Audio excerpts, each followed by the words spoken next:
Good evening. My name is William Castle, but you can call me Bill. For years, I've been producing motion pictures just for the fun of scaring the wits out of you. And right now, if you're game, I'm going to tell you a tale of terror that would scare a ghoul out of his favorite graveyard. Now, first, pull down the shade. There's no telling who or what might be looking in your window. Now, turn out the lights. Oh, wait a minute. Have you signed your life insurance policy? You really should, you know, because the last person who listened to this story in a darkened room dropped dead. I mean, real dead. Now, you got a pen? Well, here, use my pen. It's filled with blood. And be sure you name your beneficiary, just in case. Now, turn out the lights. Oh, come on, go ahead. You're not afraid of the dark, are you? And now I'll tell you one of my favorite stories. It's a blood-curdling tale, Edgar Allan Poe's The Telltale Heart. No, it's true. I'm nervous. I'm dreadfully nervous. But why? Why do they say I'm mad? That terrible disease, it didn't dull my senses. On the contrary, it sharpened my senses, especially my hearing. Why, I hear all the sounds on earth and in heaven. I even hear many things in Hades. How then can they say I am mad? I tell you, the sounds I heard are real. They're real. But let me tell you the whole story, and you can judge for yourself.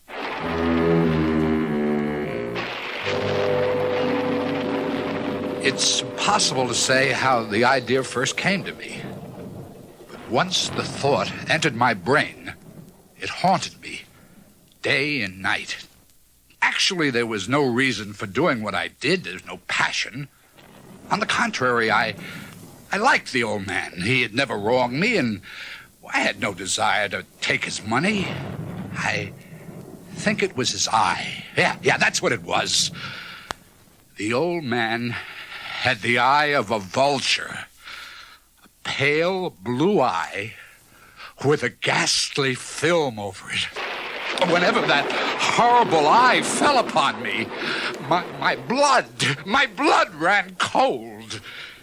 And so I finally made up my mind to take the old man's life and rid myself of that evil eye forever. Oh, I know you think I'm mad. But you wouldn't think I'm mad if you knew how cleverly I laid my plans to do away with the old man. Now, with extreme caution and great care, I set about to do what had to be done.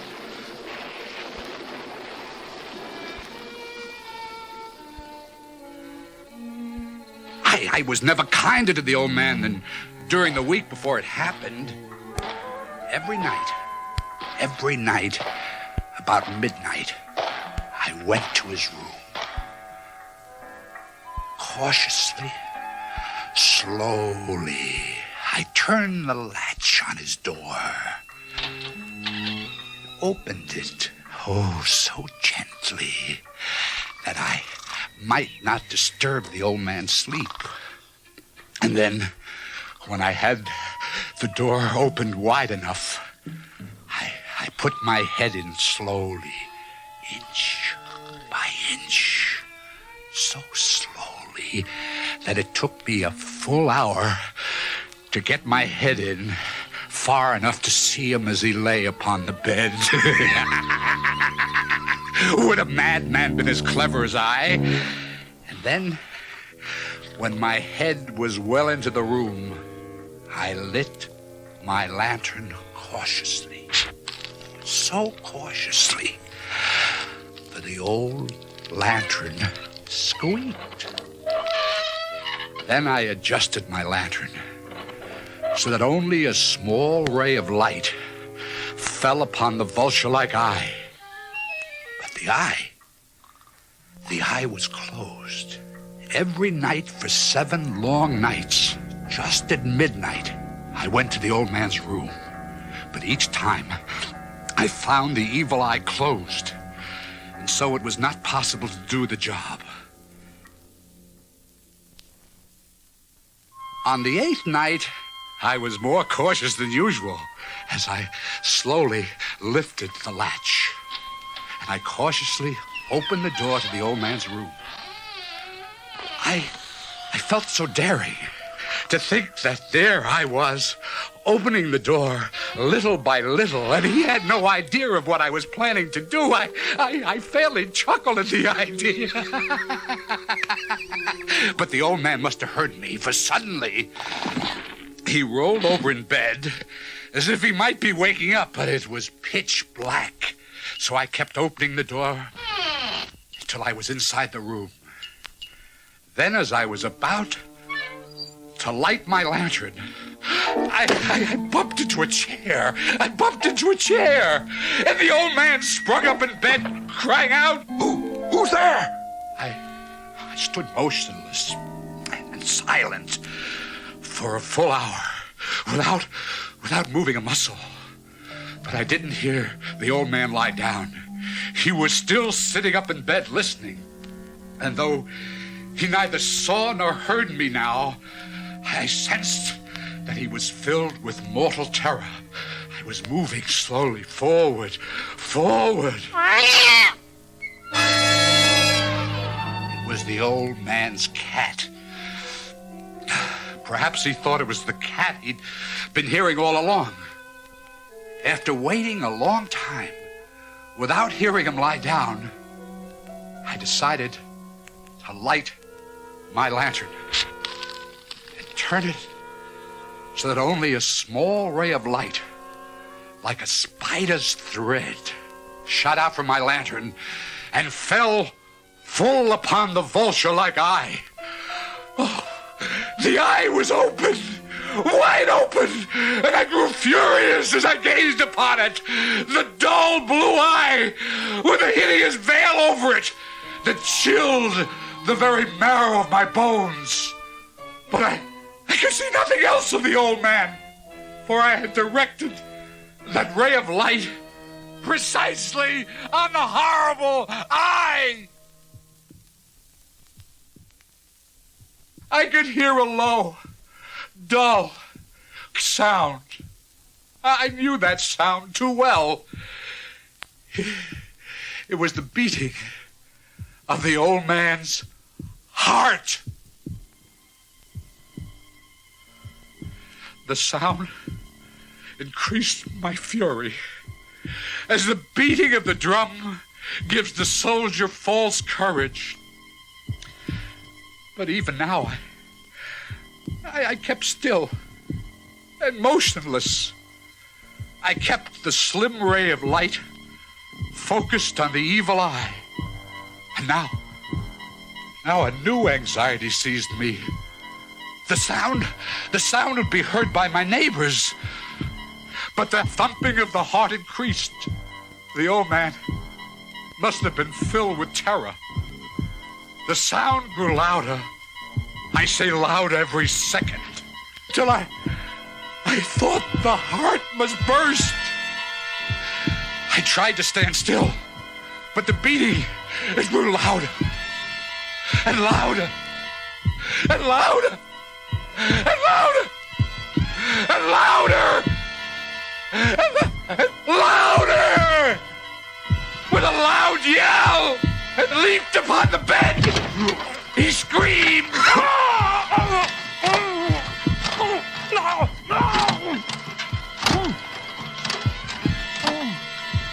I dragged him to the floor, and I covered him with the bedding until he breathed no more.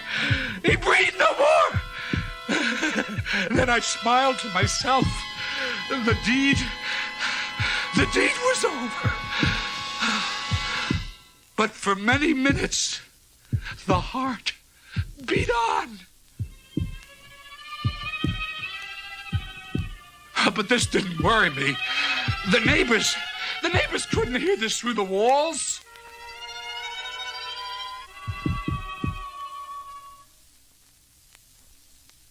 Then at last, the heartbeat stopped. The old man was dead.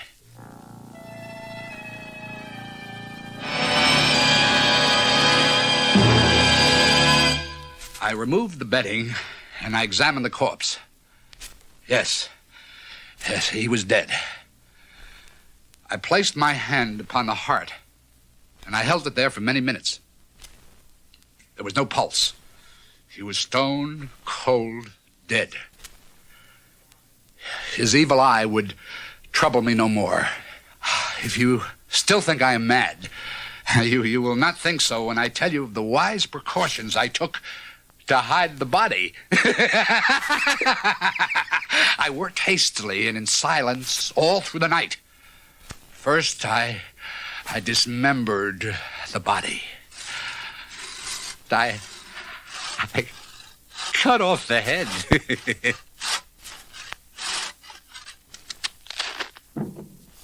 Then the arms. Then the legs.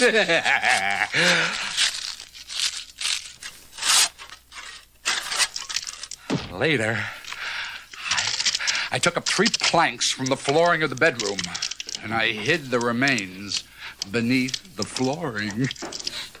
I then replaced each board so cleverly, so cunningly, that no human eye, not even his, could have detected anything wrong.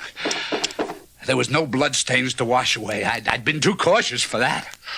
A tub had caught every drop. It was now 4 o'clock. Oh, but still dark as midnight. I was tired. Oh, so tired. And I prepared to go to bed when there was someone at the door. Oh, no.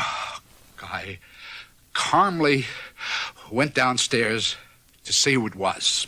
After all, what had I to fear now?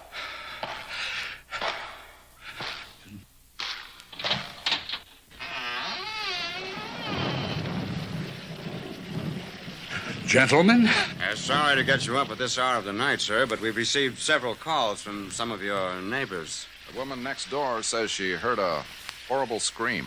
Scream? Oh, that was me. I have terrible nightmares. Sometimes I wake up screaming at the top of my voice. Now, the woman's husband said it sounded like an old man. Old man? Oh, yes.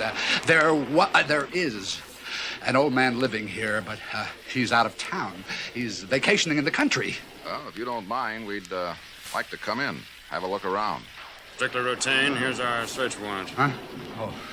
Oh, yes, of course. Gentlemen, do come in. I'll put a log on the fire. It's chilly outside tonight.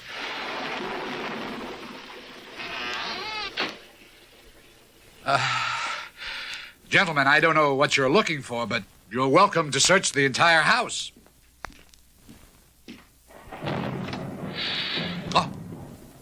Oh, that's the old man's room.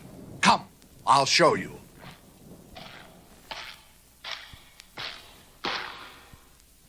You see, gentlemen, everything the old man owns is still here, even his valuables. I assure you that there's been no robbery here. Yeah, we weren't thinking of robbery, sir. Oh, the neighbors said it sounded more like murder. Murder? Oh, come now, gentlemen. This is not a good time of night for joking. I assure you, sir, we're serious. Dead serious. Well, very well, gentlemen. See for yourself. You can search every inch of this room. But if you don't mind, I'll sit down. I'm tired. I haven't been sleeping very well lately. I had done my job so well, the police would find nothing. Then, with a feeling of triumph and sheer audacity, I pulled up a chair and placed it upon the very spot where the corpse was hidden only a few inches beneath the wooden floor. My calm manner must have convinced the police that I was innocent of any wrongdoing. For after a few minutes of careful searching, the officers were about ready to leave. But this was no time for me to appear anxious for them to leave. So playing the role of complete innocence, I invited the officers to sit down and rest a bit. Won't you gentlemen stay a few minutes? I'll get some nice hot tea. I was sure they would refuse my invitation, but... Oh, thanks. A hot cup of tea sounds pretty good. Especially on a night like this. I hadn't anticipated this. Oh, but I had nothing to fear as long as I could remain calm. I poured the officers tea, and then I calmly sat down again in the chair directly over the spot where the old man's corpse was hidden. A lot of nasty weather we've been having lately, isn't it? It has been a rough winter. For several minutes, I made small talk with the officers as if nothing had happened.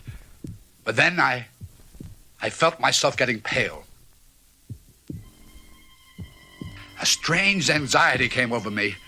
My head ached, and I had a strange ringing in my ears.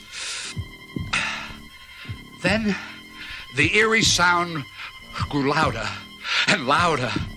Could it be that I was hearing my own heartbeat? Could the officers hear it?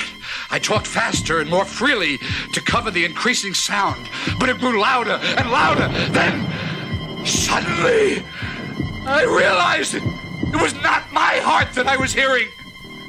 The ghastly sound seemed to come from beneath the floor. Oh, no. Oh, no. It couldn't be the old man's heart. He was dead. He was dead. Stone cold dead and dismembered. There could be no mistake about that. No doubt I grew pale. Very pale. But the terrifying sound was getting louder. Yet the officers seemed to hear nothing. I got up, and I walked the floor nervously. My voice became high-pitched. I paced the floor, faster, faster, back and forth, but the sound didn't stop. Oh, God, what could I do? I ranted, I raved, I swore. I picked up the chair I'd been sitting on. I raised it high in the air, and then I crashed it down upon the boards that covered the corpse. But the sound wouldn't stop. No, it grew louder and louder and still louder. But the officers kept chatting to each other as if nothing was wrong.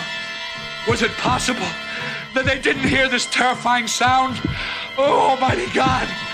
No, they heard, they suspected, they knew, or did they?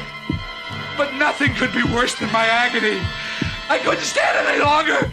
I knew I must scream or die. Help me rip these boards from the floor here.